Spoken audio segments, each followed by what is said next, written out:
नहीं जाएंगे तो एक वोट से क्या नहीं हो जाएगा, क्या बिगड़ जाएगा। तो मैं कहना चाहूंगी कि अपने ताकत को समझिए, अपने अधिकार को समझिए और वोट देने जरूर जाएं, क्योंकि एक वोट से ही हार और जीत तय होती है। तो यदि आप वोट देने नहीं जाएंगे तो गलत लोग सत्ते में आ सकते हैं, क्योंकि कहा जाता है ये संसार हमारा कर्मभूमि है और कर्म न करना भी एक कर्म ही होता है। तो क्यों नहीं होशपूर्ण तरीके से कर्म किया जाए।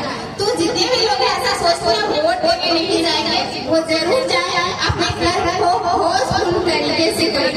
दूसरे लोग ऐसा सोचते हैं कि वोट देने नहीं जाएंगे क्योंकि सारे नेता एक जैसे ही होते हैं, वादे तो करते हैं मगर निभाते नहीं है। तो मैं ये कहना चाहूंगी, हाँ हो सकता है अब तक होती आई है, लेकिन अगर आप बदलाव ही नहीं करोगे तो कैसे परिवर्तन आएगा समाज में। तो आपको बदलाव चाहिए तो सबसे पहले खुद से बदलाव लाना होगा कि हमें नेता को बदलना होगा। नेता बदलेंगे तो ही संभावना रहेगी कि परिवर्तन आ सकता है। तो कहा जाता है कि रिस्क ना लेना भी एक रिस्क ही होता है। तो क्या आप लोग तैयार हैं रिस्क लेने के लिए, विभिन्न भाई मतों से जिताने के लिए? तो मैं आपसे वादा करती हूँ, यदि मेरे पत्रिका आपकी उम्मीदों पर खड़े नहीं उतरेंगे तो इस्तीफा दे देंगे बीच में ही, जैसे योजना आई और उन्होंने कार्य नहीं किया। तो मैं चाहती हूँ कि आप सभी लोग रिस्क लें और कुछ थोड़ा सा देश की जो दुर्गति हो रही है उस पर मैं बोलना चाहती कि हमारे देश में लगभग 80 करोड़ लोगों को राशन दी जाती है मुफ्त में, और इस पर खर्च होता है लगभग प्रति वर्ष 2,00,000 करोड़। आप समझ रहे हो कितना बड़ा अमाउंट है। इससे हमारे देश में रोजगार पैदा किया जा सकता था, हमें बेरोजगारी से मुक्त की जा सकती थी, परंतु ऐसा नहीं किया जाता क्योंकि सरकार हमें मानसिक रूप से बीमार बनाना चाहती है कि हम दाना छिटके रहे और इसी पर इसका पेट पलते रहे।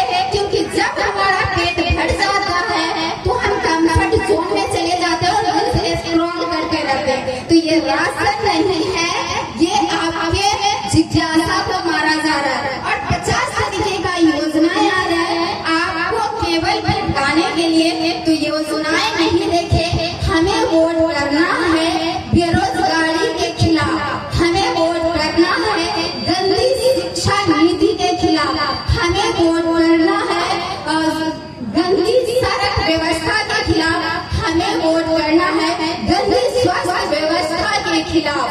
करेंगे ना?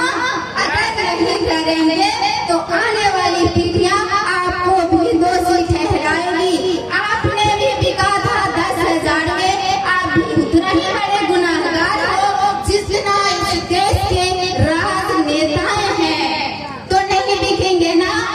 सोच समझ कर वोट देना है, किसी को दे दे। यदि आपको लगता है कि मेरे पति की सोच योग्य है तो इन्हें भारी मतों से जिताएं।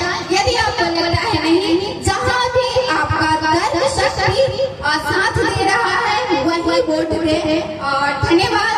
और एक बात और मेरे दिमाग में आया कि देश की जो बेरोजगारी बढ़ती जा रही है ना, ये हमारे देश के युवाओं के लिए बहुत ही गलत है। वो 3 भागों में बढ़ सकते हैं, क्योंकि जब पेट नहीं भरता तो कोई नैतिकता हमें याद नहीं आती। बहुत सारे युवा अपराधजनक कार्य कर सकते हैं, चोरी मर्डर, पेट भरने के लिए कुछ की जा सकती है।